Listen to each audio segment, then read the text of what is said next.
ഞാൻ 3B പഠിക്കുന്നു. June 19 വായനാ ദിനം.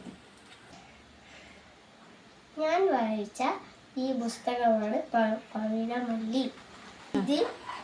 ഇതിൽ 5 കഥകൾ നിറഞ്ഞ ബുക്കാണ് ഇത്.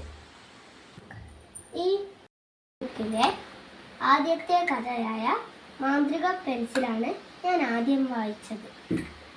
വളരെ കൗതുകം ഉണർത്തുന്ന കഥയാണ് ഇത്. ഒരു കുട്ടിക്ക് കിട്ടിയ മാന്ത്രിക പെൻസിലാണ് ഇത്. എവിടെ വരച്ചാലും ഈ ചിത്രം യാഥാർത്ഥ്യമാവും.